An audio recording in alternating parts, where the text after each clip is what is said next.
그러니까 열심히 강의 찍어놓고 딱 보면은 꺼져 있어. 이게 꺼져 있거나 저걸 안 눌렀거나 둘 중에 하나야. 아, 나 바본 거 같아. 맞지? 그 뭐지?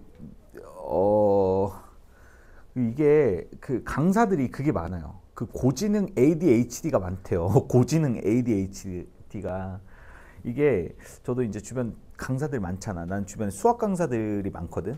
나는 거의 그 한 20명의 강사랑 알고 지낸다고 한다면 18명이 친한 강사 20명이라고 한다면 18명이 수학 강사야. 그 다음에 뭐 한두 명? 국어랑 영어 한두 명? 모르겠어. 난 이상하게 친해지면 수학 강사들 그 뭔가 마음에 들어서 친해지잖아? 그럼 거의 10중 8구 수학 강사들이더라고. 아무튼 간에 강사들하고 막 이런저런 얘기를 하잖아. 그러면은 나랑 비슷한 케이스들이 되게 많은 거야. 막 그런 애들이 보면은 형, 저는 진짜 그 고지능 ADHD라고 들어봤어요. 저 그런 거 같아요. 그래서 막 들어보면은 내 얘기랑 완전 똑같은 거야. 이게 멀티태스킹 많이 하고 맞지? 막 이런 직업들에서 흔히들 발생한다고 하더라고. 이제 막 몰입하다 보면 이것저것 막 그 사소한 거 못 챙기고 막 이런 것들 있지. 아, 미치겠어. 여튼지 간에 기행하고 유배는 원래 양립할 수가 없는 건데 근데 이 작품이 예외적으로 좀 양립하는 느낌이 있지. 기행이기 때문에 아까 말했던 이제 장소와 정서 변화의 추이 이런 것들을 중심으로 보되 유배 가사이기 때문에 여기서는 어때?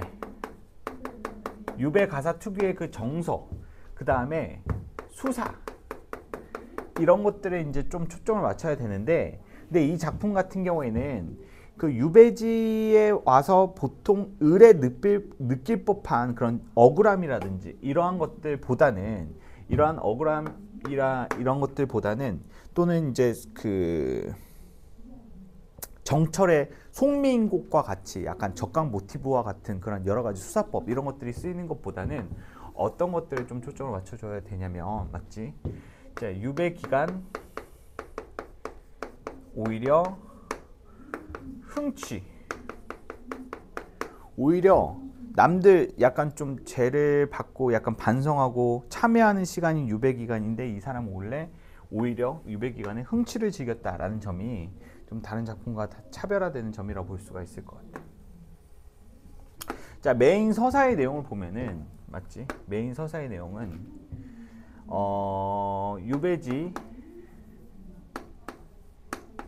유배지에 가는 과정 속에서의 고충. 자, 유배지에 가는 과정 속에서의 고충. 이 험난함이 이제 나타나고 있는데 여기서 보면은 자, 주변 사람들은 걱정을 해. 이게 무슨 말이냐면 화자가 이제 유배지에 가게 되었을 때 혼자서 갔겠어? 아니지. 유배지까지 대동하는 자 관리나 이런 애들이 있었을 거란 말이야. 무슨 말인지 알겠어? 뭐 혼자서 자유주행으로 가는 게 아니잖아. 중간에 이제 그 동행하는 관리가 있겠지. 그 동행하는 관리가 힘들진 않으세요 이렇게 주변에 걱정을 해. 근데 오히려 화자는 지금 내가 유배지에 가는 길인데 이런 것들이 힘들어하면 되겠느냐. 그래서 의연한 화자의 모습이 어떻게 된다? 자, 대화체로 구성이 되는 부분들이 있다. 그래서 오히려 약간 좀 고충을 겪고 힘들어하는 부분을 화자의 부분으로 해석을 하는 게 아니라 화자의 안위를 걱정하는 주변인들의 모습이라고 이제 발화 주체를 해석을 하고, 그리고 오히려 이제 지금 이 유배지에 가는 과정 속에서 험난함이나 이런 것들은 당연한 것이다라고 인식하는 화자의 모습은 좀 특이하게 나타나는 부분. 자, 그 다음에서 유배지에서 겪는 일들.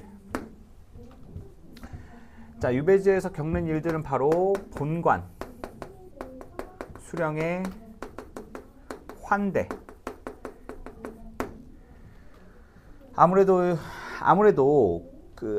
이제 그 궁벽한 시골 지역의 유배지를 가다 보니까 화자의 그 지위나 이런 것들이 이제 상대적으로 돋보이는 그러한 측면이 있어서 본관 그 화자가 갔던 그 유배지의 본관 수령이 오히려 화자를 환대해준 어이구 잘 오셨습니다. 이왕 오신 김에 푹 쉬다 가시죠. 뭐 이런 식의 모습이 나타나고 있고 그 다음에 또 군산월 군산월이라는 이 기생조 있죠. 기생인 군산월 과의 연정도 나타나 있습니다. 군산월 기생의 모습을 막 아름답다고 예찬을 하는 그런 부분들이 나와 있어요. 맞죠? 그리고 또 플러스 자 유배지에 있는 유배지 관할 거주 선비들에 대해 선비들을 가르치는 모습도 나타나고 있죠. 불법 과외도 이제 해주는 그런 모습도 나타납니다. 이제 유배지에 살고 있었던 그런 선비들이 아무래도 높은 관직에 있었던 사람인 화자가 오니까 무엇인가 자그마한 좀 가르침을 얻기 위해서 막 구름처럼 몰려드는 그런 서사도 있었죠. 맞나요? 자, 뭐 이 정도가 이제 메인 서사로 볼 수가 있고요. 내용 자체가 뭐 엄청나게 막 작품성이 있다 뭐 이런다기보다는 막 좀 특이하다. 맞지? 일반적인 뭐 가사에서 나타나는 유배 가사에서 나타나는 그런 그 클리셰가 나타나지 않는다는 점, 뭐 그런 것들이 좀 특이하다 이렇게 보시면 될 것 같아요. 자, 여기서 보시면 그 앞부분은 그냥 그 읽어보시기만 하면 될 것 같아요. 맞죠?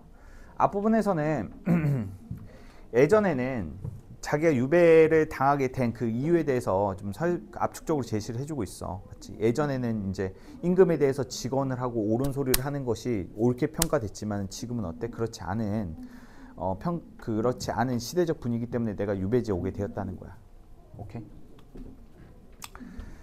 자, 그래서 직위 해제되고 이제 유배지에 오게 되었죠.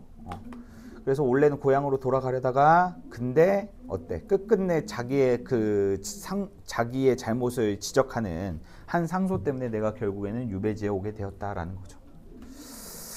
자, 그래서 유배지에 가는 과정들을 보면은 여러 개의 그 실제 지명들이 나타나 있어요. 맞죠? 그래서 이제 이 유배지로 가는 과정에 대한 정보들은 세 가지로 분류하면 돼. 이 과정에 대한 정보들은 얘들아 유배지로 가는 과정은 기행가사기 때문에 여정, 인지, 견문인지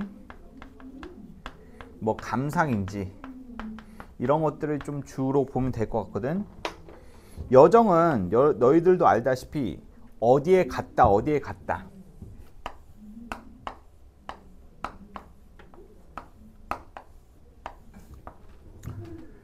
그러니까 양주 땅 지난 후에 표천읍 길가이고 이거는 뭐야? 어떤 특정한 장소를 언급하면서 내가 그 특정 장소를 갔다라는 그 사실적인 언급 이러한 유의 정보들을 여정이라고 해요. 여정. 알았죠? 자, 견문은 바로 뭐냐면 볼견 들을문 보고 들은 것들 맞지? 뭘 봤다, 뭘 들었다 뭐 이런 것들 있지. 그런 건 견문에 관련된 진술. 오케이? 자, 그리고 자기가 보고 들은 것에 대한 주관적인 감상, 주관적인 논평 이런 것들을 감상이라고 하는데, 자, 아주 험한 청산이요 촉도 같은 길이로다. 여기서 아주 험한 청산이다라는 것은 자, 보고 들은 거죠. 견문에 해당되는 정보고, 촉도 같은 길이다라는 주관적인 비유, 감상 이런 것들을 감상이라고 하죠. 맞지? 자, 그렇게 보시면 돼요. 그런 식으로 이제 정보를 구분해 가면서 좀 보면 될 것 같아. 자, 촉도는 중국의 그 험하기로 유명한 자 그런 산의 그 등산 코스를 촉도라고 하는데, 자기가 지금 자기가 현재 지금 가는 길이 그러한 그 어려운 등산 코스에 해당되는 촉도와 같다라고 인식하고 있는 거야. 오케이? 뭐 그런 식으로 이제 정보를 구분하면 돼. 맞지? 가마를 잡아타고 천령을 넘는다. 뭐가 되는 거야? 여정이 되는 거고. 뭐 그런 식으로. 맞지? 자, 그런 식으로 시간의 흐름에 관련된 표현들 뭐 체크를 해놨고요. 자, 그리고 중간에 배고파가지고 떡을 먹었는데 향기롭고 아름답다라고 인식을 하는 것은 어때? 감상에 해당되는 거고요. 맞죠? 그리고 안변읍에 가고 있고 기약 없는 내신세약 귀향객이 되었구나 라는 부분에서 중간중간에 감상도 나타나고 있죠. 자, 오케이. 61번 자리 깔고 병풍 치고 음식을 들여온다. 이제 유배지에 이제 들어왔어. 안변읍이 이제 유배지 초입인데 거기에 본관사또가 와가지고 화자를 이제 환대해주고 있죠. 맞나요? 자, 중략 이후 부분부터 잘 보시면 됩니다. 여기가 EBS 수록 부분이죠. 지금 EBS 연계 수록되는 부분이 반드시 출제가 됩니다. 69평에서도 보면은 EBS에서 나왔던 부분도 출제가 되죠. 작수도 그렇고 계속 EBS에서 언급됐던 부분이 반드시 출제가 되는 것을 확인해 볼 수가 있어. 자, 그리고 그 대화 부분이 이제 작년 수능도 그렇고 올해 6평도 그렇고 이제 그 화정과는 직접적인 대화 부분이 나타나진 않았지만 최근 그 3번의 시험에서 출제됐던 가사가 싹 다 대화체 구성을 포함하고 있는 것을 확인해 볼 수 있었기 때문에 대화체가 요즘 대화체 구성으로 된 작품이 요즘 트렌드다라고 생각을 해주시면 돼요. 근데 대화체의 핵심 바로 뭐냐면 고전 시간에 이제 큰 따옴표로 이제 발화 구분이 되어 있지 않기 때문에 너희들이 문맥상 여기서 여기까지가 A 화자, 여기서 여기까지가 B 화자 이런 식으로 잘 구분만 해주면 돼. 오케이? 본관이 하는 말이라는 부분에서 시작하니까 여기서부터 이제 본관 사또가 이제 하는 말이죠. 자, 김교리는 화자고요. 자, 김교리 이번 유배 그 죄 없이 오는 줄은 모든 이 북간 지역의 수령들이 아는 바요. 온 백성이 울었으니. 맞죠? 조금 더 슬퍼하고 나와 함께 노십시다. 까지가 어때? 본관 사또의 발화죠. 맞나요? 악공기생 다 불러라 오늘부터 놀자꾸나. 그러나 이내 몸이 유배 온 사람이라. 꽃자리에 손님 대접 기생풍류 무엇이냐? 이거 서리법이죠. 맞죠? 자, 자기는 이제 기생풍류 즉 그 기생 끼고 술 먹고 노는 것에 대해서 약간 좀 심리적 거부감을 느끼고 있는 장면이죠. 그래서 거절했어. 그래서 거절해서 이제 혼자 앉아서 이제 그 글 쓰고 이제 혼자 이렇게 이러고 있더니 이제 마을 안에 선비들이 다 모여드는 거야. 하나 오고 두세 오니 60명이 되는구나. 책 끼고 와 배움청하고 글째 내어 골라 부탁하네. 자, 가을의 계절감은 밑에 있는 건데 지금 섞였네요. 글째 내어 골라 부탁하네 라는 것은 이제 화자가 이제 관직 생활을 했기 때문에 아무래도 이제 그 과거 준비를 하고 있던 그 선비들이 화자에게 어떤 그 도움이라도 얻으려고 이러는 거죠. 북간의 수령 관장 무장만 보다가 문간의 명성 듣고 한사코 달려가니는 추로 문제예요. 지금 화자가 유배 갔던 지역은 국경 지역이기 때문에 다 문관밖에 없어. 원래 과거 시험이 문과랑 무과를 이제 뽑는 거잖아. 맞아?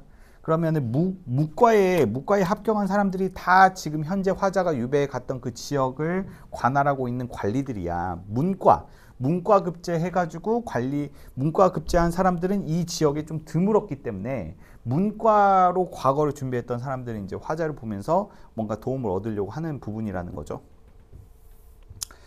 자, 근데 본인 스스로 유배지에 온 자기의 처지를 인식하면서 선비들을 가르칠 수 없다라는 인식. 아무리 거절해도 이 새끼들 가질 않아. 집에 안 가. 그래가지고 어쩔 수 없이 가르치게 되었다라는 거죠. 자, 밤낮으로 끼고 앉아 글로 세월 보내다가 고향 생각나면 시를 짓고 시에 동그라미 해주시고.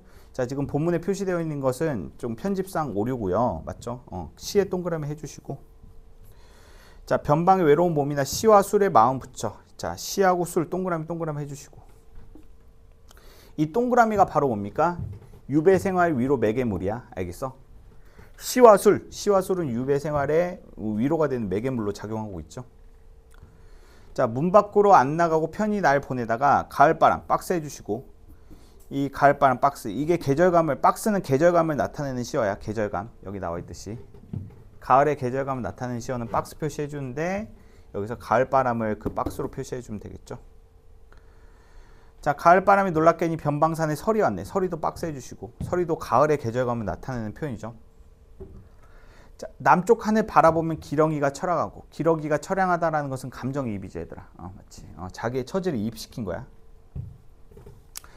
자, 그리고 북방을 굽어보니 오랑캐의 땅이로다. 자, 북방을 굽어보니 오랑캐의 땅. 여기서 이것도 잘못되어 있네요. 여러분들 이거 X 표시 쳐주시고. 편집이 왜 이렇게 파냐 이거. 이렇게 해주세요. 주민들의 궁핍한 생활상이 나타나는 부분은 183에서 184행입니다. 오케이? 수정해 주세요.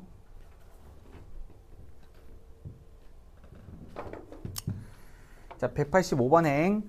본관 사또의 큰 은혜와 자기를 돌보고 자기가 이제 그 거주하고 있는 집의 집주인의 정성으로 신락 같은 목습 한 달 반을 그 보존했네. 자, 천만의의 집편지를 명록이가 가져왔네. 명록이 집안 종이죠. 집안 종이 자기의 그 집안 종이었던 명록이가 집안 사람들의 소식을 담은 편지를 가지고 왔어. 반갑지. 놀랍고 반가워라. 미친놈이 되었구나. 여기서 미친놈은 바로 뭐야? 화자 자신을 비유한 표현이야. 너무 놀랍고 반가워가지고 막 좋아하는 자기의 모습을 미친놈이라고 표현한 거야. 귀향지에 있던 사람 고향에 돌아온 듯 나도 이럴 망정 고향에 있었던가. 편지를 열어보니 정든 편지 몇 장이고 여러 통이 이제 동시에 전달이 된 거죠. 장장마다 친척이요 몇몇마다 고향이라. 한 장마다 이제 친척 친척들이 한 장씩 쓰고, 맞지? 한 면마다 이제 고향에 대한 소식이다라는 거야. 자, 종이마다 글자마다 아들 조카 눈물이요. 그렇지. 화자를 생각하며 아들 조카가 막 눈물을 흘리면서 쓴 편지의 눈물 자국들이 그대로 남아 있다는 거죠. 짠하네요.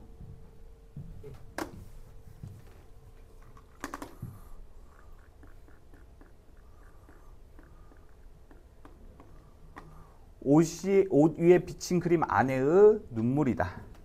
자, 소동파의 조언인가 그리움이 불쌍하다. 그러니까 여기서 소동파의 조언은 이제 가족에 대한 그리움을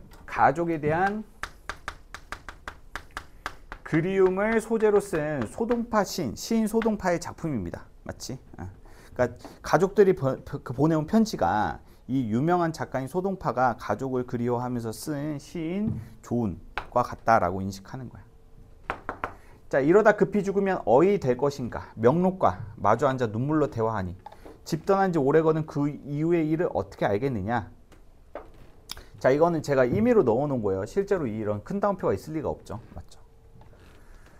자, 산 깊고 길은 먼데 네가 어찌 돌아가며 덤덤히 쌓인 회포 다 이룰 수가 없겠구나. 명로가 잘 들어라. 무사히 돌아가서 우리 집 사람들어 살았다고 전하여라. 죄명이 가벼우니 풀려나기 쉬우리라. 자, 명록이한테 어때? 편지로 답글을 쓰는 것이 아니라 구두로 자기가 하고 싶은 말을 가족들에게 전하는 화자의 모습이 나타나고 있죠. 그러니까 수없이 많은 편지를 받고 편지로 답장을 보내는 게 아니라 구두로 자기가 이제 가족들에게 전하는 안부의 메시지를 명록이에게, 맞죠? 몸종인 명록이에게 전달하고 있는 부분이야. 사실관계로 알아두세요. 자, 그래가지고 이러한 과정이 있었지만 구구절절 중략을 하고 이제 결국 본관사또랑 어때? 산수 구경 가는 부분입니다. 그렇게 가족에 대해서 막 구구절절 막 그리움 슬퍼하다가 자, 본관사또랑 같이 놀러 가는 거야. 자, 산으로 놀러 갔어. 산으로 놀러 가서 이제 자연 경치에 대한 경관을 막 그 설명해 주고 있는 거야. 자, 여기 243번 행의 박스는 X 표시 쳐주시고요. 여기 배바이 서책봉에 박스 해주세요. 그리고 연적봉 지나는, 그러니까 243, 244의 박스는 XX, 246 박스, 생항봉, 보살봉. 자, 여기서 박스.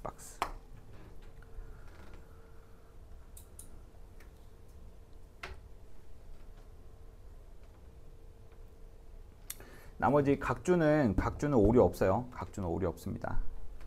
자, 이 연화봉, 배바위, 생황봉, 이게 바로 열거되는 자연물. 오케이? 자, 매양과 군산월이라는 두 기생을 이제 동행해가지고, 매양은 이제 그 본관사또를 모시고 군산월은 지금 자기를 보필하고 있는 그런 상황이야. 자, 그리고 이제 산속에서 기생들과 같이 술 먹고 있는데 기생들이 이제 검은고를 연주하고 있는 부분, 그 검은고를 연주하고 있는 기생의 모습을 묘사하고 있는 부분, 그리고 예찬하는 부분, 맞지? 자, 그리고 너를 보니까 내가 정신 못 차릴 것 같다. 뭐 이런 부분. 자, 그리고 자기가 이제 기생에게 정신 못 차리는 부분들을 합리화하는 부분. 맞지? 자, 내 마음 단단하나 너한테만은 큰 소리 치랴. 그렇지? 나는 정말 냉철한 남자지만 너 앞에서는 어때? 스윗 영포티가 될 수밖에 없다. 뭐 이러고 있죠. 맞아요? 자, 본 것은 큰 병이요 안 본 것이 약일런가. 그렇지. 군산어를 본 것 때문에 마음에 상사병이 생겼다라는 거야. 자, 이천리 변경에서 단정한 몸으로 기양설이 자린 것이 모두 다 내 덕이로다. 그러면서 군산어에 대한 감사. 자, 양금 연주 끝낸 후에는 누가? 군산어리. 맞지? 이건 기생이, 주체가 기생이야.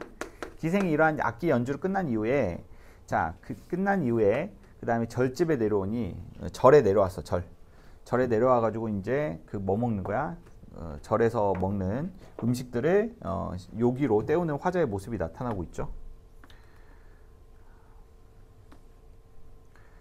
자, 그 다음에 그리고 유람지, 그리고 이튿날 다음날 이제 유배지, 그 다음날 이렇게 그 산수 구경을 한 이후에 그 지금 자기가 거주하는 거주지로 돌아오고 난 이후에 산수 구경을 갔던 과거의 일을 후회하고 있는 부분이 나타나고 있어. 맞지? 자, 어떻게 후회하고 있느냐? 자, 칠보산 유산 때는 본관사또가 보냈기에 기생을 데려갔으나 돌아와 생각하니 호사소서 불안하다. 그렇지. 난 아무리 봐도 나는 유배객인데 이렇게 노는 게 말이 안 되는 것 같다. 나 불안하다. 이제 다음번에는 이제 기생이 못 오도록 지휘를 해라. 라고 하면서 지금은 이제 선비만 데려다가 이제 술을 먹는 부분이죠. 맞나요? 자, 오케이. 그리고 중략 2호 부분 이제 303행 볼게요. 무슨 기별 왔다는데 석방 기별이 내렸구나. 그렇지. 당신은 유배 기간이 해제되었으니 지금 즉시 조정으로 돌아오시기 바랍니다. 임금은에 만극하여 눈물이 흘러내요. 임금님 감사합니다. 이지를 하고 있죠. 문서를 손에 쥐고 남쪽으로 절을 하니. 맞지? 북방 지역으로 유배를 갔기 때문에 남쪽에 있는 한양에 있는 임금에게 절을 하는 거야. 함께 간 이 거동보서 축하 인사 거룩하다. 식전에 말에 달려 주인을 찾아가니 모든 이의 경사로도 관계는 끝이 없네. 주변 사람들이 다 축하해주고 있는 거야. 이제 죄가 끝나였으니 죄 없는 이가 되었구나. 임금의 은혜 입어 이 세상을 다시 보니 삼천리 고향 땅도 지척이 아니련가. 그렇지. 이제 유배 기간이 끝났으니까 고향 땅도 이제 가깝게 느껴진다는 거야. 지척은 가까운 곳이야. 맞아. 이제 고향 땅도 이제 금방 가지 않겠느냐라는 뜻이야. 재촉하여 짐꾼이니 이제 집에 가야지 하면서 캐리어에 짐 싸고 있는데 군산어리 찾아오는 거야. 맞지? 군산어리도 축하해 오빠 뭐 이러고 있죠. 자, 충략 2호 부분. 어와 김학사야. 스스로에게 하는 말. 맞지? 김교리 김학사 작가요, 작가. 그러다고 하네 마라. 남자가 겪을 일을 다 하고 왔으니라. 그렇죠? 그러니까 유배지에 있었던 일들이 결국에는 잘 풀린 거잖아. 맞지? 자, 자연에서 편하게 누워 태평하게 놀게 되면 무슨 한이 또 있으며 구할 일이 또 없으리라. 글지어 기록하니 불러들 보신 후에 후세의 남자들은 다른 남자 부러워 말고 이내 노릇하게 되면 그 안이 상쾌할까? 라는 것은, 그러니까 유배지에 오더라도 나처럼 어때? 일이 잘 풀릴 수가 있으니까, 맞지? 너무 걱정하지 말고 내 글 한번 읽어봐라. 뭐 그런 식으로 마무리되고 있죠. 자, 뭐였습니까? 북청가였습니다. 자, 다음 작품 용부가.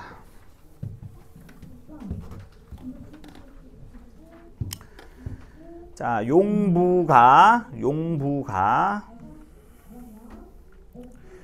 자, 용부가도 자세히 한번 보세요. 알겠죠? 교재 다시 수록해 놨기 때문에 다시 한번 쭉 보시면 좋을 것 같고요. 용부가 밑에 보시면 용부가는 이제 작품 끝나는 부분에 정리하는 게 있어. 자, 용부가가 출제가 되면 어떤 부분을 좀 주로 봐야 되냐면,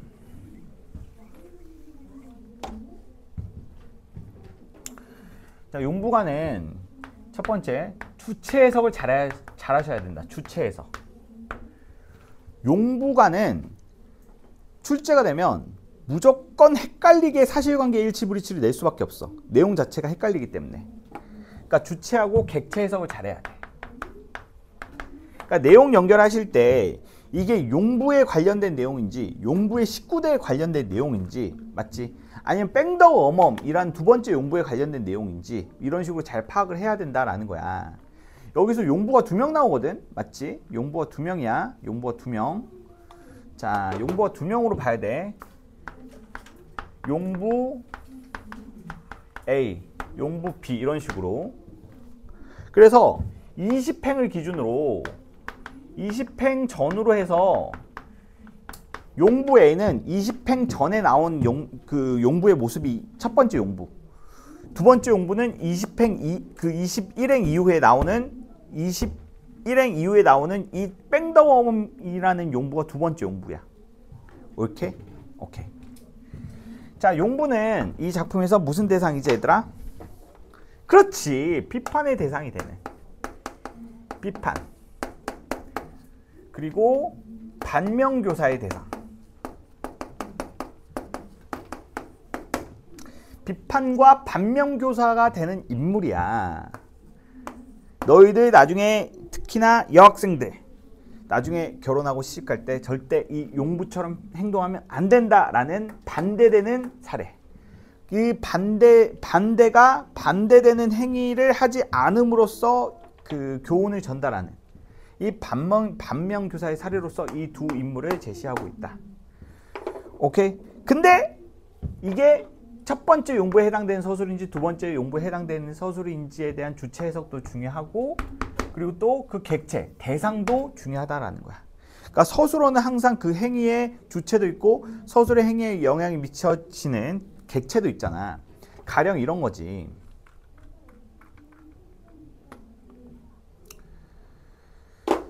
자, 충보기도 싫다마는 저 부인의 모양을 보세요. 출가한 지 석 달 만에 시집살이 심하다고 친정의 편지에서 시집충도 허다하게 하는 주체는 바로 누구야? 용부 A지. 용부 A. 맞지? 자, 계엄스러운 시어머니. 주체는 누구야? 누가 계엄스럽다는 거야?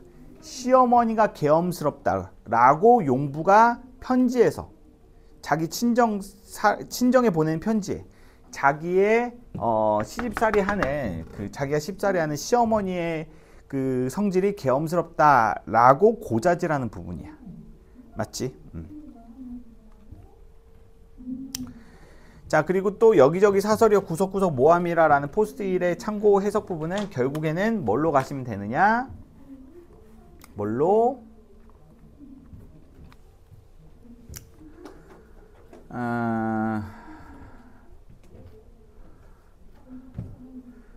이 부분 이걸로 해석하시면 된다. 결국은 원문은 이거거든. 근데 2번으로 해석하시라. 오케이? 어찌됐든 간에 수응특강의 관점으로 따라가시라.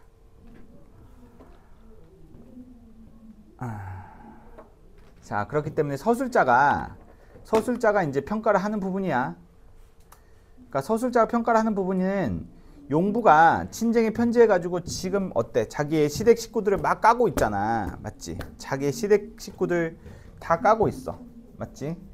자, 그렇게 시댁 식구들 까고, 그리고 남녀노복들도 막 어때? 자기 막 뒷담화를 한다고 막 까고 있는 거야.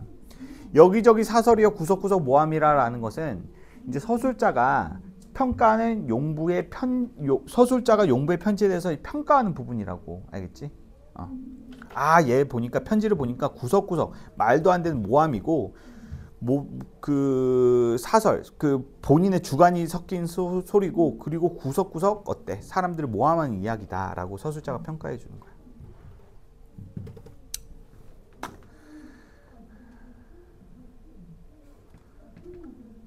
자, 그리고 잘 봐봐. 여기서는 서술 시점을 잘 봐야 돼. 그러니까 서술 시점이 되게 중요한데, 이게 너희들이 딱 그 해당 구절을 읽었을 때 이게 서술자의 시점인지 아니면 용부의 시점인지를 잘 구분해서 보아야 한다라는 거야. 가령 이 8번째는 누구의 시점이야, 얘들아? 누구의 시점이야? 서술자의 시점이지. 서술자가 바라본 용부의 편지에 대한 평가잖아. 어떤 느낌인지 왔어? 근데 9번째는 누구의 시점이야? 9번째는 용부의 시점이야. 잘 모르겠니? 그러니까 용부는 남편 하나만 믿었는데 시뻘지목이 되었다라는 것은 맞지? 그러니까 이러한 봐봐. 지금 맥락상 용부는 이제 그 시댁 식구의 그 시집살이에 적응을 하지 못하고 시댁 사람들을 엄청나게 욕하고 있잖아. 그러니까 시댁 사람들 중에서 자기 편이 있다고 생각해? 없다고 생각해? 없다고 생각해. 그러한 용부의 입장에서는 남편 하나만 믿고 의지했는데 시뻘지목이 됐다라는 것은 이건 용부의 시선인 거야. 무슨 말인지 알겠어? 자, 시집살이 못하겠네. 간수병을 기울이고 치마 쓰고 내닫기와 보찜 싸고 도망질에 오락가락 못 견디어 여승이나 따라갈까. 자, 여기에서 10번에서 12번 같은 경우 누구의 시점이야? 서술자의 시점이라고. 그러니까 이게 포인트를 잘 잡아야 돼. 이게 이거 문제 한 번 나왔었는데 아무튼 여튼지 간에 이게 서술자가 이 용부의 모습을 보고 이제 그 객관적으로 정보를 전달하는 그러한 서술자의 시점으로 이루어진 부분이냐 아니면 용부의 시점으로 이루어진 서술이냐 이런 것들을 구분해서 보는 게 좀 키포인트가 되지 않을까 싶어요. 자, 들구경을 하여볼까 나물이나 뜯어볼까 이건 용부의 시점이지 맞지?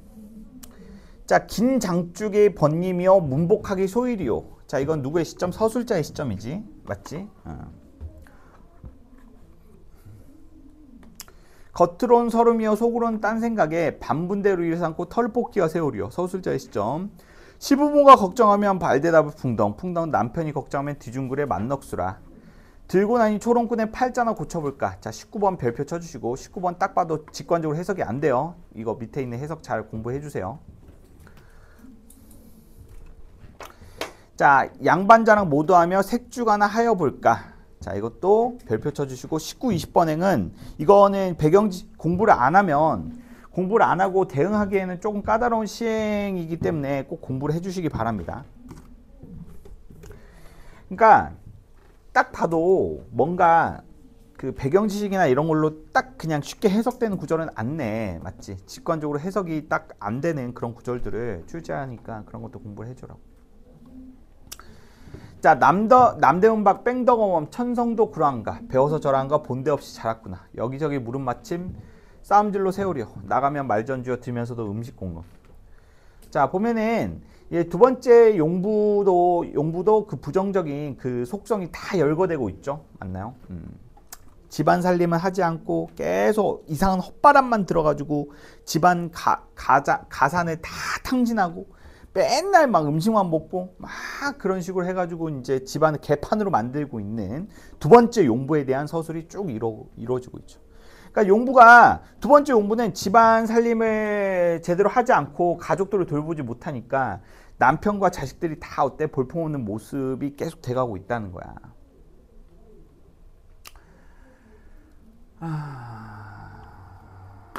자, 그래서 일은 하지도 않고, 맞지? 일은 하지도 않고 맨날 하품만 하고, 그리고 음담패선만 하고, 남들 모함만 하고, 맞지? 그리고 막 바람이나 펴쌓고, 뭐 이러니까 세간은 줄어고 걱정만 늘어가고 있는 거, 맞지? 그러니까 세간 살림 계속 줄어들 수밖에 없겠지. 맞아. 일도 안 하고 맨날 놀고 바람 피고 이런데 뭐 세간이 어떻게 늘어나겠니? 집안 재산이 어떻게 늘어나겠니? 오케이.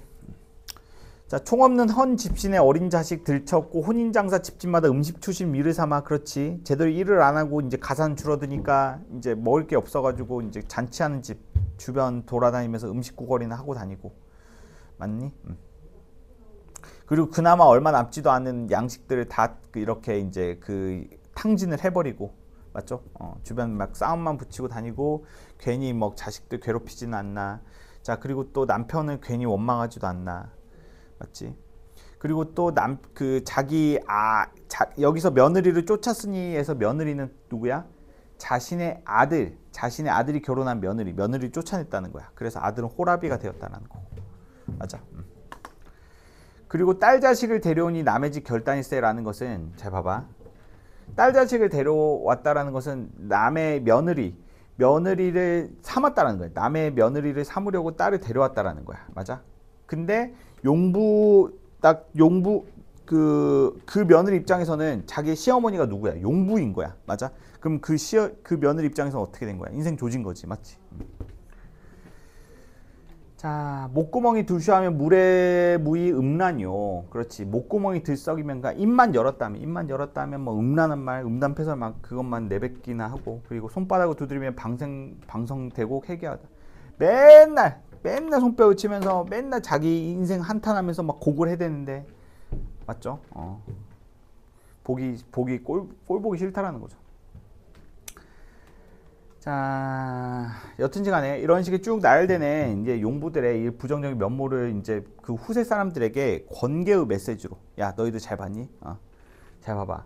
잘못된 줄 알았으면 고쳐야 되니까 너희들이 이러한 그것들을 보면서 어떻게 살아야 될지 알겠지? 그러니까 용부처럼 그렇게 살지 말고 똑바로 살아라 라고 하면서 이제 후대 사람들에게 권계의 메시지를 던지는, 자, 서술자의 서술 부분으로 마무리가 되고 있는 가사입니다. 자, 그래서 이거는 뭐 어렵진 않으나 조금 주체나 객체 이렇게 대상들, 맞죠? 이런 것들 잘 구분하는 식의 접근 방식이 좀 필요하지 않나 이렇게 생각이 됩니다. 자, 그 다음에 출세곡 조우인. 조우인도 포인트만 딱 잡아드릴게요. 자, 포인트만 딱 잡아드릴 테니까 그 포인트대로 작품 해석해 보시기 바랍니다. 자, 이것은 유배가사가 아님의 주의. 내용이 유배가사 같지만 유배가사 아님의 주의. 맞지? 맞아? 무슨 가사? 이제 이것도 기행가사야. 맞지? 한 줄 정리를 하면 바로 뭐야?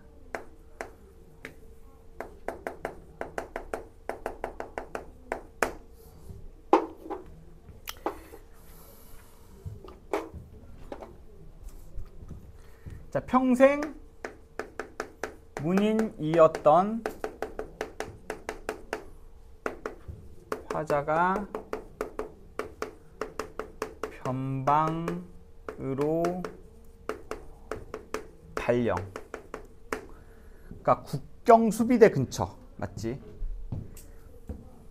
변방으로 발령된 데 따른 그 화자의 소외감과, 자, 화자의 소외감과 그리고 거기에 따 소외감, 하지만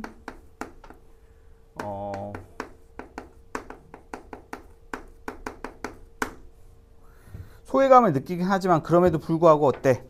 우국충종을 보여주는 화자의 모습, 이 포인트가 되는 작품이지. 아니? 잠깐만.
어제 되게 피곤했나봐.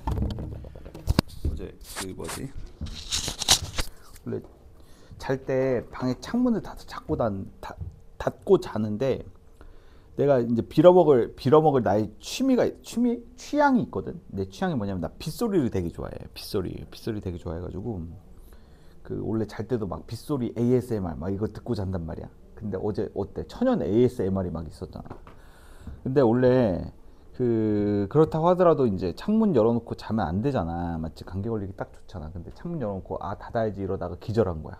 그래가지고 어제 또 엄청 피곤했나 봐. 입 벌리고 자다가 막 코 골고 자다가 막 이렇게 코 골고 자다가 스스로 코 고는 소리가 너무 커가지고 스스로 깬 거 알아? 막 요즘에 그렇더라고. 요즘 피곤하니까 내가 코를 요즘에 잘 안 고는, 원래 안 고는 걸로 알고 있었는데 요즘에 자다가 막 코가 깨더라고. 아 그래가지고 어제 찬바람 많이 쐬가지고 지금 목이 엄청 아픈 것 같아. 아 이거 지금은 괜찮은데 이거 다음 주에 목소리 안 나올 것 같은 느낌이 드는 거야. 아 이거 지금 걱정이네. 자 볼게요. 그 화자의 소외감과 그리고 오곡 충정, 그 다음에 플러스 인생 무상의 정서, 뭐 이런 것들이 각각 드러난다. 오케이. 자 그리고 또 두 번째, 기행가사의 특징으로서 보면은 항상 장소의 이동과 정서 이런 것도 되게 중요하지만 맞지?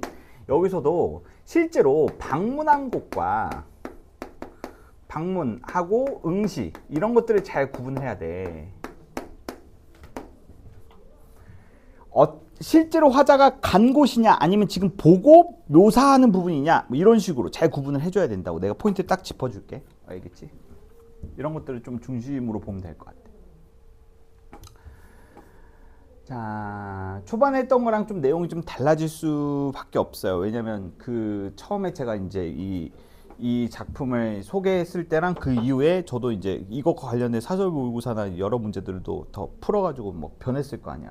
그 사고나 주목하는 지점이. 그래서 초반 부분하고 다소 내용이 다를 수 있습니다.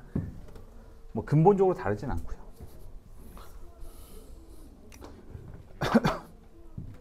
자 여기서 이제 별표, 여기서 늙은이의 변방부임, 진실로 뜻밖이로다. 그러니까 예상을 하지 못했어. 맞지?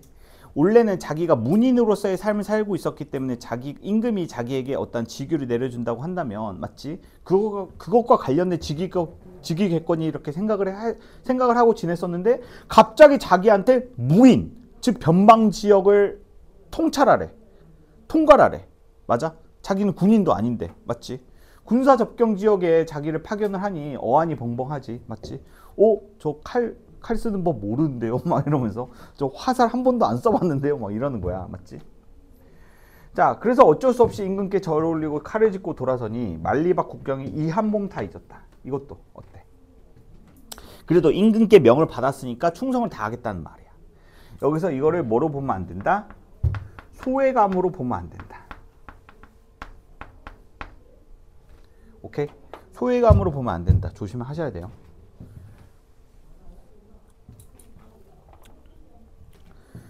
자 계속 보겠습니다.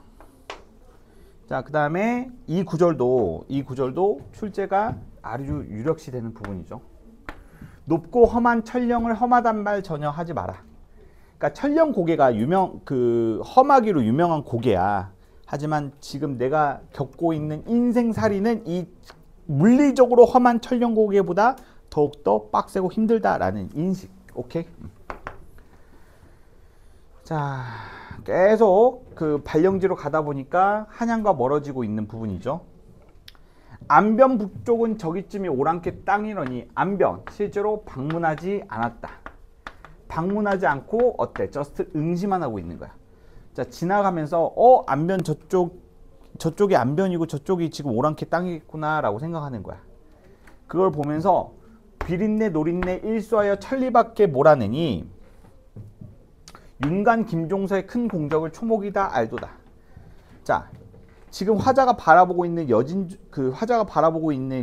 지금 여기 만주 지역 사람들은 예전에 고려시대 때 오랑캐라고 맞지? 조선 초까지 해가지고 이제 여진족이라 해서 오랑캐라고 여겨졌던 사람들이 사는 그 지역이란 말이야. 맞지? 지금이야 뭐 오랑캐 이런 말이 말도 안 되지만 이때 당시는 이제 그 중화 사상에 따라서 만주 지역 사람들이 오랑캐라고 여겼고 막 몰아내려고 했었죠. 실제로 그래서 이제 윤간하고 김종서가 각각 이제 이런 그 오랑캐들을 그때 당시에 이제 소탕을 했는데 그 오랑캐들을 소탕한 덕분에 자 우리나라가 이렇게 큰 국경을 가지게 되었다라고 인식을 하고 있는 부분이에요. 여튼지 간에 안변은 방문한 곳이 아니라 안변을 바라보면서 무엇을 해주고 있어? 오랑캐를 소탕했던 윤간과 김종서의 업적을 싱킹하고 있는 부분이다. 자 용운강 건너들어 정평부를 잠깐 지나 만세교를 앞에 두고 만세교는 가지 않았어. 알겠어? 자, 만세교를 앞에 두고 낭민루에 올라가니 만세교는 안 갔으니까 X. 옥저 땅 산하 하나하나 돌아보니 함흥 이성계의 고향이죠. 옥저 땅을 보니까 어때? 무엇을 느껴? 그렇지. 상서로운 기운을 느껴. 상서로운 기운. 상서로운 기운. 그러니까 조선을 만들었던 이제 태조 이성계의 고향 지역을 지나다니면서 와 뭔가 약간 좀 그 범상치 않은 기운을 느끼고 있는 부분이야. 자, 함경령 지나온 전날에 마른 어이 병이 든고 얼굴 가득 모래바람 때리는데 갈 길이 멀었구나. 참 머네. 개 엄청 머네. 빡세다. 뭐 이런 거죠. 자, 그래서 쭉 보시고요. 자, 자기 부임지로 딱 간 부분, 부임지로 간 부분. 그리고 중간에 보시면 이 부분. 외란뒤의 변방의 백성들의 기름과 피가 발랐으니 조정에서 육식은 아는가 모르는가. 자, 그렇죠. 이 부분은 어때? 지금 부임지로 가는 과정 속에서 자, 관찰하게 된 백성들의 삶에 대한 연민의 태도가 나타나고 있죠. 맞아? 그러니까 위정자로서 백성들을 걱정하고 있는 이런 부분도 나타나고 있고요. 자, 그리고 자기가 부임한 지역의 군사적 형세에 대한 묘사 이런 부분에서 지금 여기가 이제 부임지로 왔다라는 것을 확인해 볼 수가 있죠. 쭉 보시고 나머지 이 부분들은 제가 이제 주목한 부분들 포인트가 되는 부분들 쭉 보시면 될 것 같고요. 마지막에 그 마지막 부분 보시면 어부랑 대화를 하는 부분이 있어. 맞지? 자, 화자는 지금 부임지에서 이제 엄중한 군사 진영을 갖추고 있는 우리 군대의 모습을 보며 이제 감탄을 하는 이런 부분도 있지만 결국에는 어때? 결국에는 여기서부터 봐봐. 자, 객지의 산천은 곳곳이 육진이로구나. 태평시절 적객은 도처에 구는 이로되 대궐에서 그 따로 멀어지면 네가 아니 슬퍼하지. 자, 지금 여기에서 적객이라는 표현이 쓰이고 있고 객지라는 표현이 쓰이고 있어. 맞지? 자, 스스로 유배지에 온 유배객이라고 생각을 하는데 실제로 유배에 온 것은 아니잖아. 근데 자기의 처지가 유배에 온 것과 다름없다는 처지를 보여주고 있어. 내가 여기서 크게 할 일은 없는 거잖아. 맞지? 자기가 여기서 뭔 할 일이 있겠어. 맞지? 평생을 문인으로서의 삶을 살았는데. 아무튼 그래가지고 어때? 답답해하고 있는 거야. 맞니? 답답해하고 한양으로 언제 돌아가지? 그 후일에 대한 기약을 하고 있어. 근데 후일에 대한 기약을 하려고 해도 어때? 언제 다시 그 서울로 돌아갈지 잘 모르겠어. 그래서 답답해. 이 답답하면서 어때? 이 답답함을 해소하기 위해서 이제 술을 한잔 하는 거야. 맞지? 고뇌를 해소하기 위한 매개체로서 이제 술을 마시고 있어. 근데 술을 아무리 마셔도 어때? 시름이 가시질 않아. 그래서 그렇게 스스로의 처지에 대해서 한탄하고 있는데 어부가 이런 그 스스로의 처지에 대해서 한탄하고 있는 화자를 보면서 자, 이런 말을 위로로 건네주고 있지. 자, 세상일 이른지 오래니 몸조차 잊었노라. 갖가지 세상살이의 낚싯대 하나뿐이로다. 갈매기는 나와 와치라 오며 가며 하는구나. 그렇지. 어부가 무엇을 이제 얘기해 주는 거야. 어부는 이 노래를 통해서 그렇지. 세상에 얽매이지 않고 유유자적하는 흘러가는 대로 맞지? 자연스럽게 살아라. 너무 그렇게 벼슬에 얽매이지 말아라. 맞지? 이것도 너의 인생이다. 맞지? 자, 그러면서 화자를 위로해주고 있죠. 자, 넘어갑시다.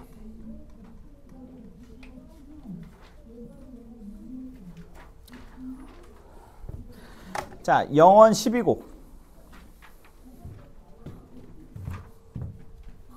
자, 영원 12곡은 뭐 전반적으로 자연친화 맞죠? 자연친화적인 정서로 전체적으로 쫙 보시면 되는데 뭐 딱히 어려울 만한 구절은 없을 것 같아요. 오케이? 처음부터 끝까지 자연친화로 좀 보시면 될 것 같아요. 오케이? 오케이. 뭐 예외 그리고 또 윤선도. 자, 윤선도의 몽초녀. 자, 유배지에 온 윤선도가 꿈속에서 임금을 만나서 맞지? 나라를 걱정하는 그리고 임금을 걱정하는 자, 그런 내용을 담은 노래인데 뭐 내용 구성상 뭐 그렇게 어렵지도 않고 맞죠? 까다롭지가 않기 때문에 한 두세 번 보시면 될 것 같습니다. 이거는 오케이. 자, 여기서 키워드가 되는 시워드만 몇 개 볼게요. 생실현과 꾸미련과 백옥경이 올라가지. 백옥경 여기서는 어때? 그 임금이 사는 그 한양이죠. 한양 맞죠? 한양이라고 적어주시고. 자, 여기서 옥황상제는 임금이고 신선들 세모해 주시고. 신선들 간신의 의미야. 간신. 오케이. 자, 그리고 삼수에 하늘이 이지러졌을 때 무슨 기술로 기워내었는고 매곡루 중수할 때 장인받치. 장인과 몫을 의미하는 건데 이거 무엇을 의미하는 시어죠? 장인과 몫? 충신 그렇지. 충신이라 적어주시고. 지금 나라가 위기 상황이라는 거야 얘들아. 나라가 위기 상황이야. 위기야 아니야? 사실 위기 아님. 존나 평화로워. 근데 위기라면 위기죠. 어제 트럼프 형님이 달러를 몇 억 달러를 소각했지. 한 300조 달러 정도, 180조를 소각했어요. 그러니까 나는 트럼프가 진짜 미친 사람인 것 같아. 난 트럼프가 진짜 미친 사람인 것 같아. 왜 그런지 알아? 아니 봐봐. 나라를 맞아. 나라를 회사 다루시 하는데 지금 여러분들 지금 전 세계적으로 이제 CPI 지수 이런 거 공부를 해봤잖아 우리가 맞지?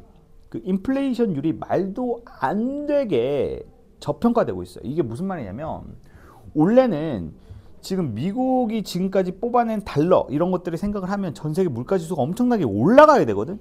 맞아? 그러니까 지금 이 전 세계적으로 지금까지 몇십 년간 찍힌 달러가 그 시중에 풀리게 되면은 지금의 물가는 지금 최소 3-4배는 폭등하게 될 거야. 근데 이 문제를 어떻게 해결했냐면, 그러니까 지금 현재 이 세계에 있는 자원과 재화 대비 그 만들어낸 달러의 양이 너무나 많다라는 거야.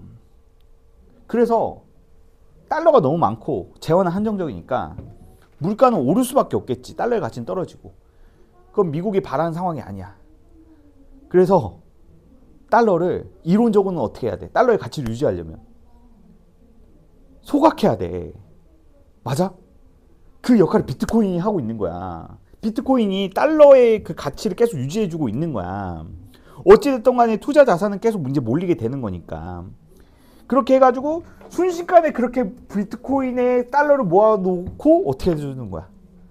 소각해버리는 거야. 그 엊그제 그 발언처럼. 무슨 말인지 알겠어? 그래서 180조가 사라졌다. 180조가. 야, 그거 보면서 난 깜짝 놀랐어. 와, 이런 식으로 화폐의 가치를 유지를 하는구나. 물론 제가 코인을 하지 않아가지고 이렇게 객관적으로 바라볼 수 있었는데, 제가 뭐 코인을 하는 사람이었으면 정신 나갔겠죠. 90% 뭐 예를 들어서 뭐 1억 투자한 사람은 이제 뭐 90% 80% 날라갔다고 하니까 막 1,000만 원 남은 거야. 근데 여러분들 코인 투자가 위험한 게 뭐냐면, 코인은 자기의 그 금액이 엑스원이라고 한다면 이 엑스원만 가지고 투자를 하는 게 아니라 레버리지라고 해가지고 2배, 10배, 많게는 100배 넘게 이제 투자를 하는 그런 투자 기법을 많이 사용한다고 하더라고. 그러니까 레버리지는 되게 좋은 기법이긴 하지만 되게 위험하거든요. 예를 들어서 1억 원을 가진 사람이 이론상으로 몇억 원을 투자할 수 있다는 거야? 100억 원을 투자를 할 수가 있다는 거야. 무슨 말인지 알겠어? 그러니까 1억 원을 가진 사람이 100억 원을 투자하는 게 금융기관에서 99억을 빌려가지고 투자를 할 수 있어. 다만 이런 상품은 맞지? 이런 상품은 1%만 손실이 나더라도 자기가 가지고 있는 상품이 자동 매매가 돼. 그걸 청산이라고 해. 무슨 말인지 알겠어? 그래서 코인하는 사람들이 이제 그 수익의 눈을 멀어가지고 1억 가진 사람들이 이제 100억 이렇게 100배 레버리지를 받아가지고 투자를 하는 거야. 그러면 어떻게? 1%만 떨어져도 어때? 1억을 날리는 거야. 실제로 그 5분 만에 300억 날렸다는 사람도 있는데, 이 사람도 미친 사람이 10배 레버리지를 쓴 거야. 근데 90%가 떨어졌어. 그러면 이 사람이 10배 레버리지를 써가지고 3천억을 투자를 했는데 90%가 떨어졌어. 그럼 뭐야? 5분 안에 자기 전 재산이 날아갔다는 거야. 무섭죠. 여튼지 간에 와, 그걸 보면서 대박이다. 아무튼 하늘이 이지러졌을 때 나라가 지금 위기에 처해 있다는 거야. 맞지? 무슨 기술로 기워내었는고. 자, 나라가 위기에 처했을 때 누가 이 위기를 극복하겠느냐? 어떠한 방법으로 이 위기를 극복해 내겠느냐? 배곡루를 고칠 때, 그렇지. 지금 현재 배곡루, 임금이 계신 궁궐, 즉 경복궁이죠. 즉 우리나라가 이러한 그 나라가 위기에 처해서 이러한 위기를 극복할 때, 어떠한 장인바치가 이 위기를 극복하겠는가라는 말이야. 여기서 장인바치는 그러면 나라를 위기에서 구할 충신들을 의미한다는 거지. 그래서 충신이라는 거야. 그래서 옥황상제께 임금께 꿈속에서 만난 임금께 이 나라의 위기 상황에서 이 위기를 이겨낼 이야기를 하고 싶었는데 그 얘기를 하지 못했다라는 내용으로 마무리되고 있죠. 자, 꿈속에서 임금을 만나, 맞지? 나라에 대한 걱정 그리고 안타까움 그리고 이제 우국충정을 보여주는 그런 작품이라고 볼 수가 있습니다. 자, 넘기시고 오륜가 오륜 상광오륜이에요. 상광오륜. 자, 상광오륜입니다. 부모, 임금, 자, 부부, 형제, 자, 그리고 친구 사이에 지켜야 될 5가지의 그 유교적 가치, 맞지? 상광오륜의 그 오륜을 말하는 겁니다. 자, 오륜. 오케이 넘어가. 자, 사우가 사우 4명의 친구 누구? 첫 번째 친구 소나무 친구 동그라미 해주자. 자, 이 작품은 자 동그라미하고 세모만 잘 치시면 돼요. 솔 동그라미 풍상세모, 봄빛도 동그라미. 자, 매낭국죽. 자, 사군자죠. 사군자. 자, 동양에서 이 사군자 4개의 자연물은 맞지? 추운 겨울에도 푸르름을 잃지 않는다는 점에서 선비 정신을 보여주는 자연물로서 극찬의 대상이 되었단 말이야. 이 작품도 그 4개의 자연물에 각각 인격을 부여하고 그 다음에 시련과 고난을 자 모르는 존재로서 그 대상의 가치를 예찬하고 있는 작품이다. 오케이? 그래서 첫 번째 연은 소나무를 예찬하고 있고요. 두 번째 연은 국화를 예찬하고 있습니다. 맞지? 국화는 자 이런 엄상이라는 시련과 고난을 모르고 시련과 고난에도 불구하고 어때? 자, 이러한 맑고 깨끗한 그 모습을 보여주기 때문에 예찬의 대상이 된다. 자, 그 다음에 삼수는 바로 매화를 예찬하고 있고, 맞죠? 자, 매화는 이러한 눈이라는 시련과 고난 속에서도 어때?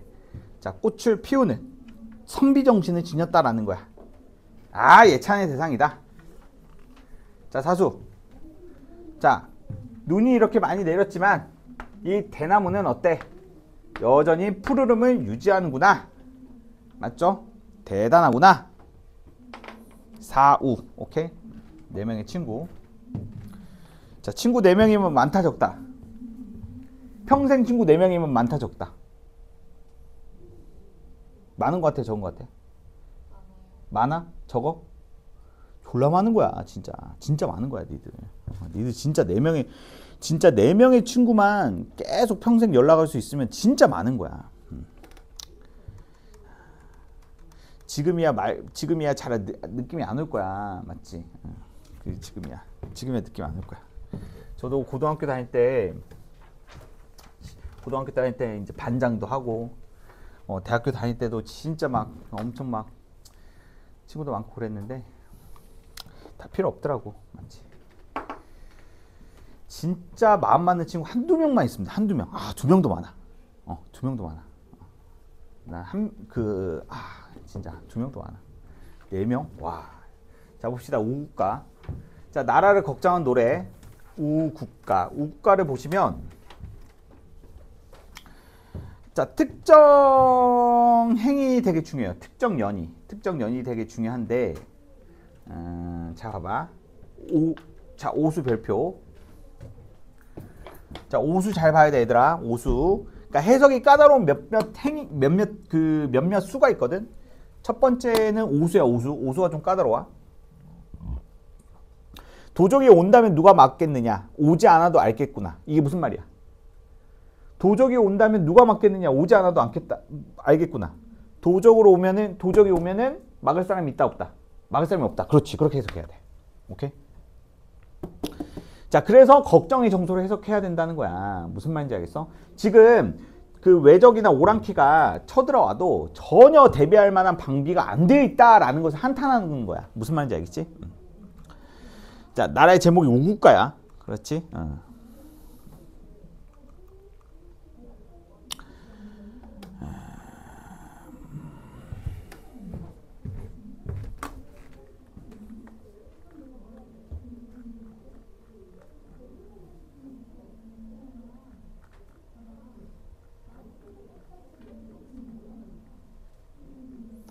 자, 그리고 이러한 나라가 위기 상황에 있음에도 불구하고 서로의 사소한 이익만 추구하는 이 당쟁, 당파 싸움만 일삼는 당대의 정치 현실에 대해서도 비판을 하고 있는 작품이기도 해. 맞지? 자, 13수 별표 쳐주시고, 힘써하는 싸움, 나라를 위한 싸움인가? 나라를 위한 싸움이 아니라는 거야. 그러니까 나라를 좀 더 잘 이끌고 발전시키기 위한 건실한 내용으로 싸우는 게 아니라 지들의 이익을 위한 싸움만 한다는 거야. 분당 정치를 비판하고 있지. 자, 옷밥에 묻혀 있어. 그렇지. 옷밥이라고 상징되는 그런 세속적 이익만 추구하기 위해서 싸움만 하는, 자, 이런 분당 정치 현실을 비판하고 있어. 맞지? 자, 외다는 그르다, 틀리다라는 표현이야. 야, 이쪽에선 저쪽이 틀리다고 하고 저쪽에선 이쪽이 틀리다고 하네. 이런 식으로 맨날 싸우는 거야. 자, 이 중에서 고립무조 별표 쳐주시고, 이 중에 고립무조, 오도 가도 하도 오지도 가지도 못한 처지에 놓여 있는 새라는 뜻인데, 이거는 임금을 의미하는 표현이야. 맞지? 당파 싸움 때문에 고립된 임금의 모습을 고립무조로 비유해서 표현해주고 있어. 맞니? 자, 그러면서 제발 좀 싸우지 마라라고 해서, 자, 싸우지 말라라고 말하는 부분. 자, 그리고 또 이거 16수는 임금에게 말하는 거야. 맞지? 좀 탕평책 좀 하세요. 뭐 이런 식의 이야기를 하고 있죠.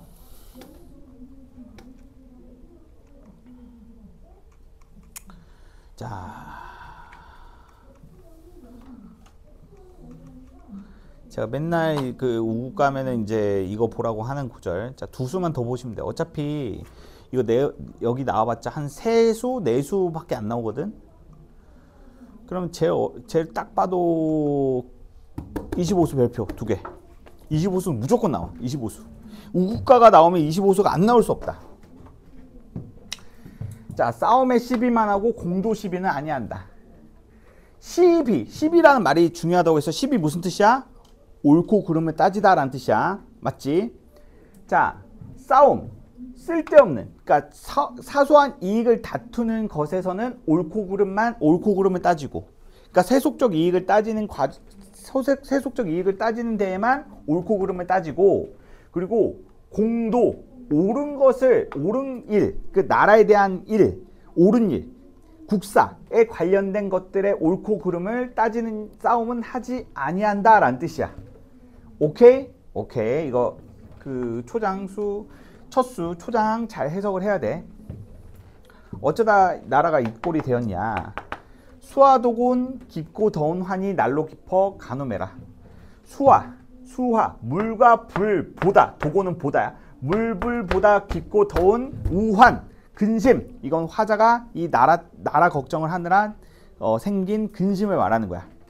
이러한 상황 때문에 이렇게 쓸데없는 싸움만 하는 이런 붕당 정치 때문에 물과 불보다 더 깊은 근심이 내 안에서 계속 커져가고 있다. 내 안에 흑염룡이 더욱더 커져가고 있다. 맞지? 맞아? 마음속으로는 계속 이지랄만 하고 있다는 거야. 이런 붕당 정치 새끼들 하면서. 맞지? 막 하면서. 맞지? 타노스 마냥 다 없애버리고 싶은 그런 마음이겠지.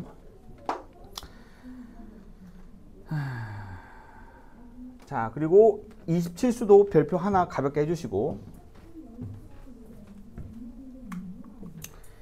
자, 어와 거짓일이 금은옥백, 거짓일이라는 것은 금은옥백과 같은, 자, 이러한 그 물질적인 가치들은 다 뭐다?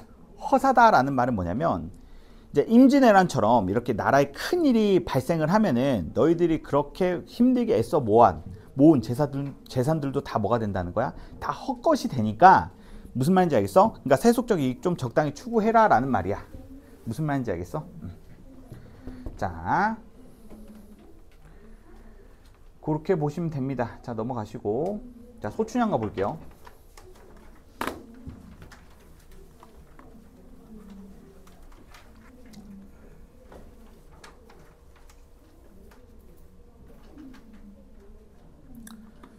자, 보시면, 자, 지금 1, 2, 3, 4, 5, 6, 7, 8, 9, 10, 11, 18.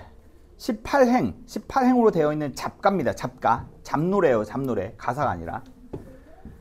자, 화자를 보시면, 화자가 해설자에서 춘향, 이도령에서 춘향, 이런 식으로 변화하는 것을 확인해 볼 수가 있는데, 맞지? 어디서부터 어디까지가 춘향이고, 어디서부터 어디까지가 이도령인지를 파악하는 게 중요해요. 맞죠? 춘향의 거동 보아라.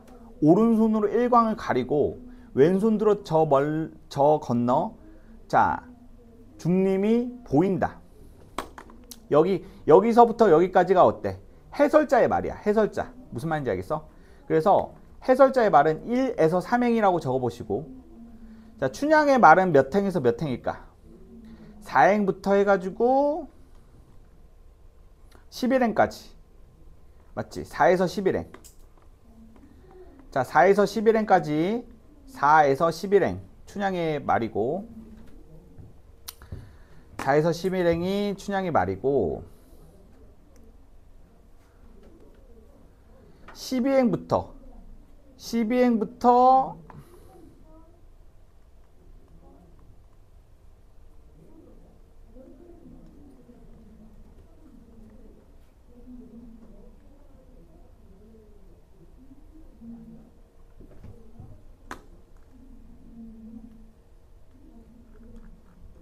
잠깐만.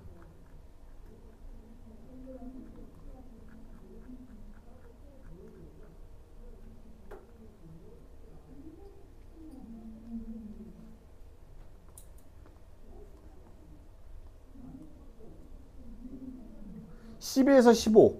12에서 15까지가 그 이몽룡의 말이야. 이몽룡의 발화. 오케이? 그리고 다시 16행부터 마지막 행까지가 어때? 춘향의 발화로 마무리되고 있습니다. 오케이? 이해되시죠? 자, 그럼 빨리 볼게요. 자, 소춘향가는 그 판소리 춘향가의 내용을 자, 잡가, 노래의 형태로 만든 거라고 보시면 될 것 같아요. 자, 서술자는 지금 춘향의 이몽룡과 성춘향의 만남 속에서 지금 그 춘향의 모습을 묘사하는데 서부터 이제 시작을 하고 있어. 맞지? 자, 여기서 보시면 왼손 높이 들어. 자, 여기서 끊어주시고, 왼손 높이 들어. 여기서부터 끊어주시고, 여기서 1행부터 여기까지가 서술자의 말이, 해설자의 말이야. 오케이? 여기서 행동 주체는 누구? 춘향이고. 춘향이가 이렇게 햇볕을 가리면서 한 손으로는 어때? 한 손으로는 저기 멀리 있는 대나무 숲을 가리키고 있는 모습을 묘사를 해주고 있고, 그리고 여기서 춘향이가 이제 말을 하는 거야. 자, 저 건너 대나무 숲이 보인다. 자, 지금 무슨 상황이냐면 춘향이가 이몽룡한테 자기의 집이 어디 있는지를 말해주는 부분이 춘향의 발화 부분이야. 그러니까 춘향이가 이제 이몽룡한테, 야, 저 건너 대나무 숲 보이니? 그 대나무 숲 있잖아. 소나무하고 정자를 심어놨는데 동쪽에는 연당이고 서쪽에는 우물이 있거든. 그리고 우리 집으로 가는 길에 길거리에서는 오이 팔고 있고, 맞지? 산수유하고 국화가 있어. 그리고 그 요즘 트렌드에 맞게 우리 집도 어때? 그 버드나무를 막 심어놨거든? 맞지? 그리고 긴 버들 힘들어진 늙은 소나무도 그 심어져 있어. 그리고 우리 집 앞에 살인문 안에 삽살이, 우리 집 키우는 강아지도 한 마리 앉아있거든? 자, 그 강아지가 맨날 산만 바라보면서 꼬리치고 있어. 졸라 귀여운 강아지 한 마리 키우고 있어. 자, 아무튼 간에 그 집이 우리 집인데 저녁까지 와? 이러는 거야. 맞지? 대놓고 플러팅 하는 거야, 몽룡이한테. 자, 그렇게 딱 새침하게 그렇게 그 거의 테토녀죠. 맞죠? 야, 저녁에 우리 집 와? 알려줬지? 한 번 말하면 기억할 수 있지? 멍청이 아니지? 우리 저녁까지 와? 라고 하면서 떨치고 가는 모습을 보니까 어때? 아, 내 마음을 다 녹이는구나. 여기서부터 발화자가 이몽룡이야. 너는 어떤 계집아이길래 나를 자주 속이느냐? 내 마음을 나를 자주 속이느냐라는 것은 실제로 속인다는 말은 내 마음을 모르게끔 이렇게 만든다라는 거죠. 자, 녹음방중 승화시 해는 더이리 가고 오동야월 달박은데 밥은 어찌 쉽게 가노라는 말은 뭐냐면, 잘 봐봐. 이거 14, 15행 잘 해석을 해야 돼. 14행은 춘향을 만나기 전까지 낮 동안 기다리는 그 이몽룡의 애타는 마음을 나타내는 부분이라고 볼 수가 있고, 15행은 실제로 춘향을 만나고 난 이후에 같이 밤을 보냈는데 그 밤이 너무나 빨리 지나간 것에 대한 아쉬움을 나타내는 구절이야. 시간이 압축적으로 빨리 진행됐다는 점이 맞죠? 논리적으로 맞지? 논리적으로 그 이 시구의 내용이 적혀져 있지 않다라는 것을 알 수가 있어. 맞아? 자, 그 다음에 16행은 자, 이몽룡과 그렇게 하룻밤을 보낸 춘향이의 아쉬운 마음을 보여주고 있는 구절이야. 자, 1월 부정 더덥도다 옥비농하니 공로로다, 이 부분은 잘 해석을 해야 되는데, 여기서 갑자기 왜 이런 내용이 나오냐면, 맞지? 여기서부터 왜 이런 내용이 나오냐면, 이제 이몽룡과 그렇게 하룻밤을 보내고 난 이후에 시간이 많이 지났어. 맞지? 이몽룡과 만나지 못하고 이제 스스로 이몽룡과 만나지 못하고 시간만 이제 속절없이 흘러가고 있는 그 상황을 말하고 있는 거야. 맞아? 그러면서 나는 나의 지금 아름다운 얼굴이 이제 아무런 소용이 없어질 것만 같아. 맞아? 자, 우는 눈물 받아내면 배도 타고 가련만. 맞지? 내가 하도 많이 울어가지고 내가 흘린 눈물로 배를 타고 갈 수 있을 지경이야. 그리고 그 지척동방이 천리가 되어 바다를 보니 눈에 암암. 그렇지. 자, 여기서 보시면 내용이 논리적으로 막 흘러가는 부분, 특히나 이제 15에서 16행으로 가면서 맞지? 내용이 논리적으로 흘러가고 있진 않는다는 점이 좀 포인트라고 볼 수가 있을 것 같은데, 자, 빈칸만 좀 빨리 채워볼게요. 자, 이 작품의 정서 및 태도로 보면은 이 서술자가 계속 바뀌기 때문에, 맞지? 발화자가 계속 바뀌기 때문에 발화 주체에 따른 정서가 계속 변하고 있다는 점이 특징이에요. 시적 대상에 대한 사랑, 그리고 세월의 덧없음에 대한 무상감, 기다림과 원망의 태도, 이런 것들은 각각 그 발화자가 누구인지에 따라서 달라질 수 있다는 것이 그 포인트입니다. 자, 표현상의 특징, 괄호 안에 해당되는 어구가 나타나는 행을 써보기. 자, 판소리 사설의 말투는 몇 행이 나오나요? 몇 행?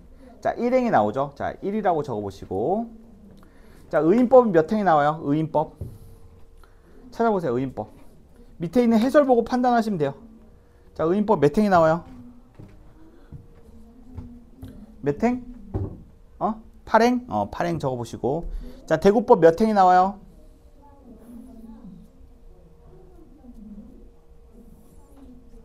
응?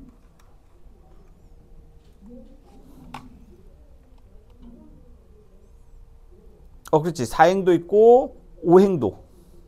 아닌데 4행은 대구 아니야. 5행이 대구야. 5행이 대구.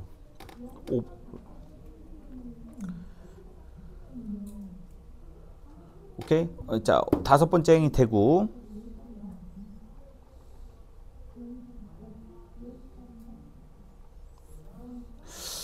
자, 이거 대구 관계를 좀 보기 나오는데 5행만 써주시면 돼요. 확실한 대구는.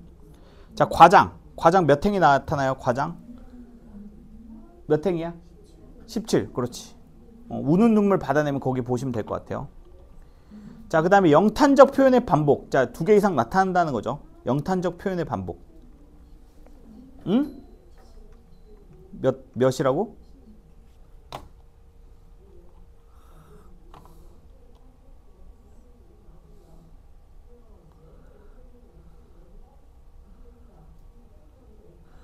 어, 16행 또 어디 보면 돼? 16행도 나타나고 또 응? 14, 15? 자, 그렇지. 14, 15도 나타나죠. 맞죠? 14, 15. 자, 해는 어찌 더디게 가고 밤은 어찌 쉽게 가냐. 맞지? 영탄적 표현의 반복은 여러분들 어렵게 생각할 필요 없어요. 정서 표출이 연속적으로 나타나는 부분이야. 맞지? 여기서 보면은 이러한 종결어미, 이런 감탄형 종결어미, 이것도 감탄형 종결어미야. 맞지? 이 감탄형 종결어미에서 정서가 이제 강조되고 있죠. 자, 논리적 연관성이 결여된 행은 어디에서 어디? 말했지만 논리적 연관성 결여는 바로 15에서 16행 사이야. 맞지? 15에서 16행 사이. 그러니까 15하고 16행이 연결되는 이 사이 부분, 이 15행과 이 이후의 부분이 논리적 연결성이 결여되어 있다. 이건 수능 완성에 나와 있는 부분이기도 해요. 맞죠? 자, 오케이. 이 뒷페이지는 이제 복습한 용도로 좀 보시면 되고, 다음 페이지. 자, 이정환의 비가 하고 마무리하겠습니다. 이정환의 비가. 자, 국치 비가. 자, 그 병자호란 직후에 청나라의 그 볼모로 잡혀갔던 소현세자 복림대군을 보필했던 작가인 이정환이, 맞지? 그때 느꼈던 치욕감 그리고 그 안타까움, 이런 것들을 노래로 담은 것을 이제 그 비가라고 볼 수가 있을 것 같아요. 작품의 전체 제목은 국치 비가입니다. 비가, 비통한 노래라는 뜻이라고 보시면 돼요. 자, 보시면, 자, 연결해 볼까요? 두 왕자에 대한 걱정과 그리움이 나타내는 수 몇 수인지 찾아보시고, 국치로 인한 울분 비통함이 나타나는 수가 몇 수인지 찾아보시고, 나라에 대한 충정심이 드러나는 수가 몇 수인지를 찾아보세요. 맞죠? 그리고 해당 표현상의 특징이 나타나는 것을 이러한 형식에 맞게끔 적어보시기 바랍니다. 알겠어? 자, 시작! 한번 해보세요. 빈칸 채워보시고.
서리법이 거의 등장에만 있네.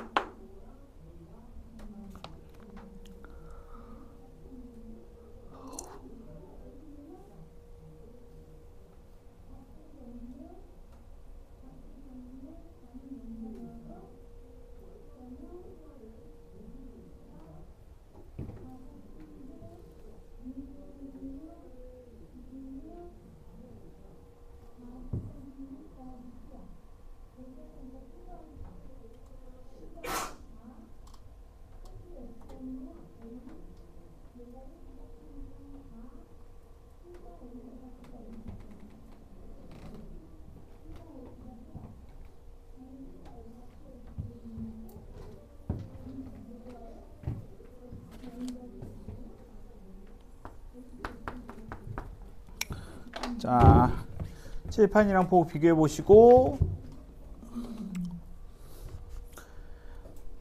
자, 좀 의구심이 드는 거면은 좀 질문해 보세요. 자, 고사인용은 3-13, 4-1, 6-3, 10-2, 도노법 1-1, 10-1, 서리법 2-2, 4-2, 6-2, 7-2, 8-2, 10-2, 비유법 오수 전체. 혹시 제가 빠뜨린 거 있나요? 어?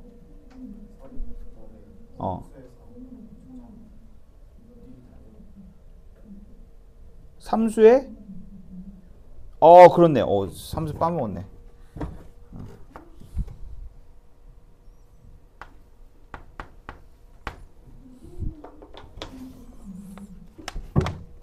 잘했어요. 혹시 제가 빼먹은 거 있나요?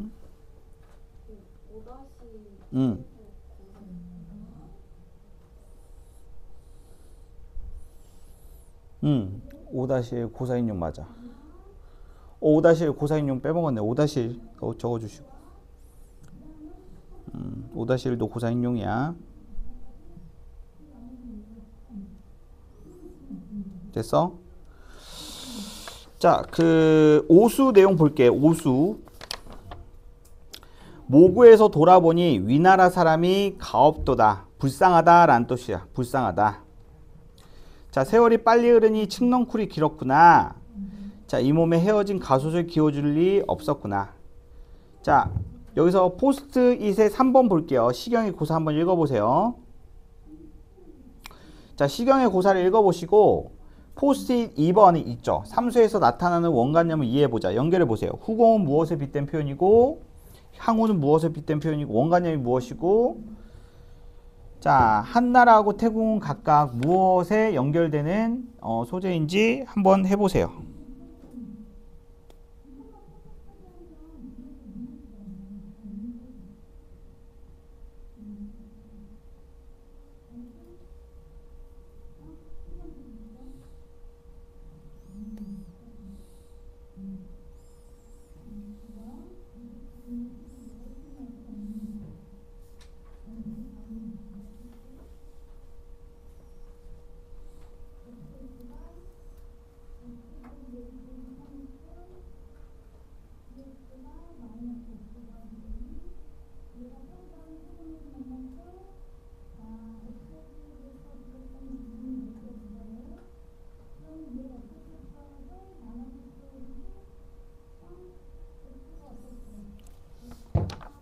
삼수의 내용이니까 이거 포스트잇 2번은 포스트잇 1번 보고 해야 되겠구나.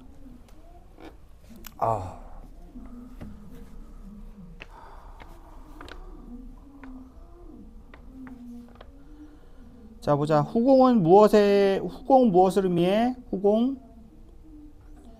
그렇지. 충신이죠. 충신. 맞죠? 충신. 자, 항우는? 항우는 뭐에 대응돼? 항우?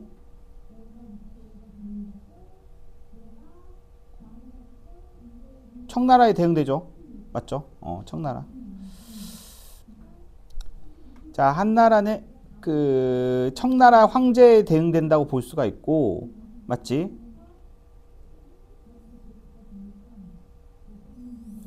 그리고 한나라는 조선을 의미한다고 볼 수가 있고, 자, 그다음에 태공은 세자들에 대응된다고 볼 수가 있겠죠. 세자. 아이고. 자, 여기까지 하겠습니다. 자, 영상 끊어줘.